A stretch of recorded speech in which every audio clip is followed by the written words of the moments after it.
There's a lot of ways to look at it, but the saga that we've been talking about for the last 2 weeks here, and really in full force for the last 72 hours, came to an end late last night. And I think it's a great thing for the Mets. It's fantastic for Lindor. He gets the money that he was looking for. He wanted to surpass Tatis Jr. He did that. The Mets blinked in the end. They got off that last and final offer of $325 million. Cooler heads prevailed.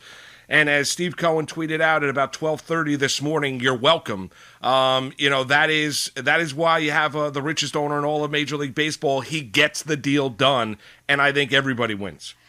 I think that was actually a fake account, wasn't it? I think that was a fake account that said you're welcome. But you know what? He would deserve to take a bow because he got it done. Sandy Alderson got it done. And ultimately, Lindor is it almost got me too last night. Ultimately, Lindor is the one who I think you could say is the obvious winner here. But the Mets aren't the losers. The Mets are the winners too. And that is something that is so incredibly important. As a Mets fan myself, massive exhale that can happen, and this now can all be about baseball. And we can talk about, what would a successful season be for the Mets this year, and we can talk about, expectations, but you are signaling that the new era is actually here.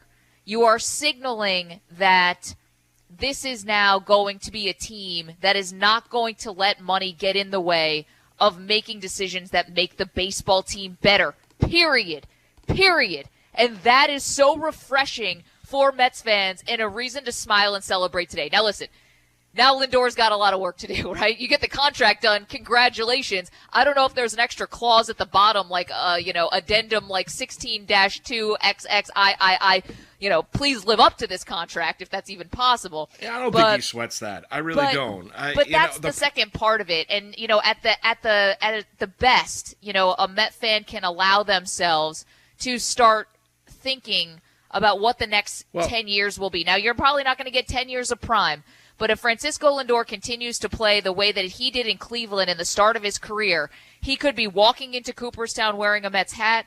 He could be named as one of the best position players to ever play for the franchise, and you're talking about up there with Keith and with Carlos Beltran and with Reyes and Wright and with all of those, incredible Darryl Strawberry, all of the luminary Piazza, of course. And Piazzas, yeah. Of course, and to be in that company, that's where you can allow your brain to go, because this is that significant of a signing to me, and he could have that significant of an impact. Well, yeah, and in the end, those that were saying it wasn't about the money, it was about the years, nonsense. It ended up being about the money, or those, that was like, oh, he better sign this deal. Well, you know what? In the end, he got more money. And so I'm happy for Francisco Lindor. I really am. He got more than the $325 million, as people were calling him silly or stupid, and people were calling him, how do you not take it, greedy, all this anger and vitriol that we saw from people, that follow the Mets, that are fans of the Mets. Well, Francisco Lindor, wanted to make more than $325, wanted to make more than Tatis Jr., and he got the contract at 10 for $341 million. So, good for Francisco Lindor. And also, it is a sign of the times changing for the Mets. Everything that you just mentioned, Maggie, about Steve Cohen. They lost out. They decided not to buck up for George Springer. Bauer decided to go to Los Angeles. This was a guy that you traded for with Cleveland and the Indians, and you gave up the 4 players. And I understand that the whole idea, they didn't feel like they needed to sign him. Well, that wasn't the story about, 11:30 last night when they gave Francisco Lindor $341 million. So the whole idea, they felt like they needed to sign the whole idea that, if it wasn't this star, it'll be another star. Well, that's nonsense, because you did feel the pressure. And listen, it would have put a clear black cloud over this team. Ron Darling told Russo the other day it would be a mess if they did not get this deal done for the organization, and I wholeheartedly agree. It would have set the wrong tone, the temperament to start this season. I thought it would have, sent you had Pete Alonso the other day say give him $400 million. There's no doubt the impact in a very, very short time that Francisco Lindor has had on this Mets organization, in that clubhouse, on the field, and just the way that guys gravitate toward him. So it's good all the way around. You don't want to start the season on a negative, and it would have been a massive negative if this deal did not get done. Whether you debate whether he's worth it or not, and yes, he has to live up to the contract, I get it. But this is why, and I understand historically speaking, 10-year contracts usually don't look good for the organization back end. What's it going to look like for the next 5, 6, 7 years? I don't care about year 8. I don't care about year 9. I don't care about year 10 and whether or not Francisco Lindor can play shortstop. What I care about is the here and now. You make that move to sign him. You've got the wealthiest single owner in all of Major League Baseball. Get the deal done. And even though the Mets held firm for a good 36 hours that $325 million was their last and final offer, in the end, they came up. In the end, Lindor came down off the $385 million asking price. There was a meeting in the middle. He wanted to get over the Tatis number. The Mets obliged him. They gave him the signing bonus. And you know what? We don't have to deal with this storyline. Now it's a matter of the expectations of Francisco Lindor as a player. Yeah, I mean, he's the highest paid shortstop now in the league. But I do think that the Mets were, even though it is a 10-year deal, and you guys are going to, roll your eyes when I say this, I do think they feel like they've kept a degree of flexibility here.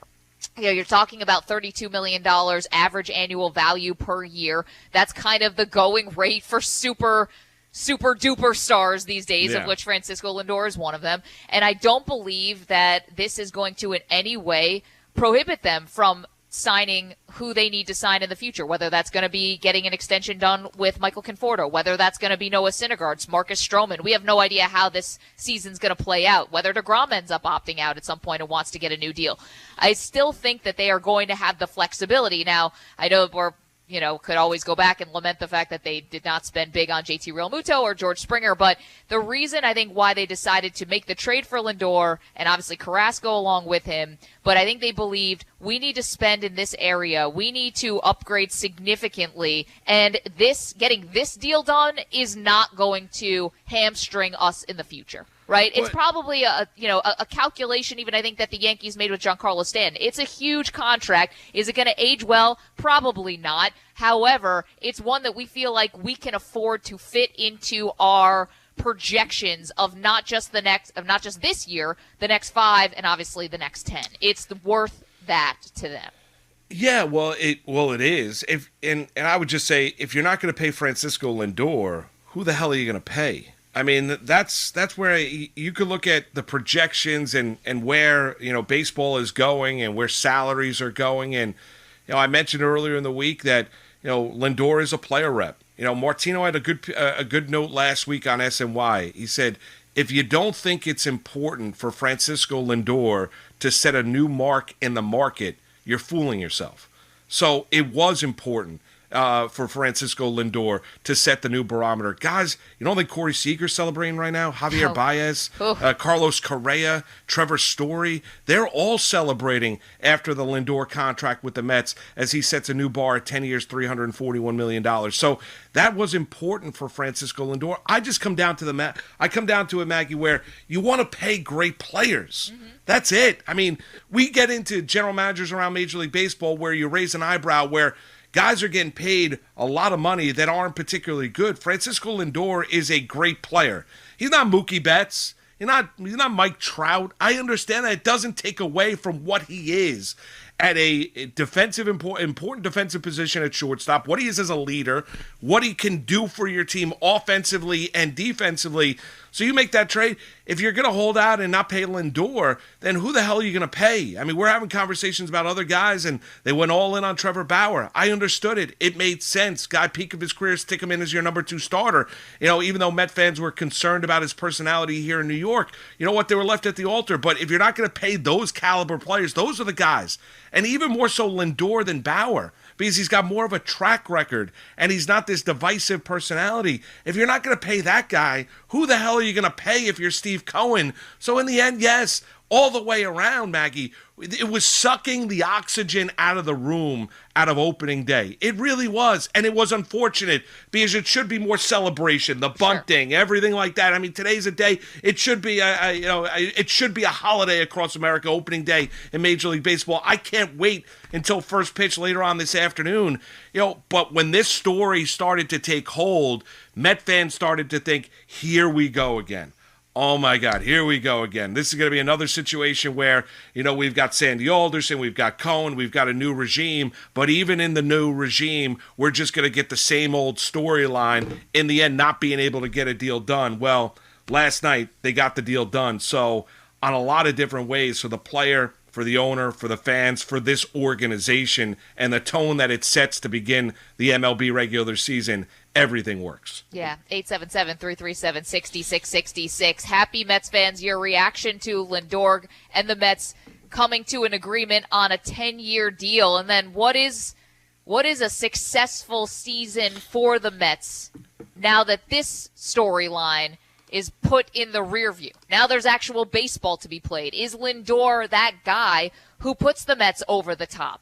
And what does over the top even mean to you? Does that just mean a playoff appearance? Does that mean a World Series appearance?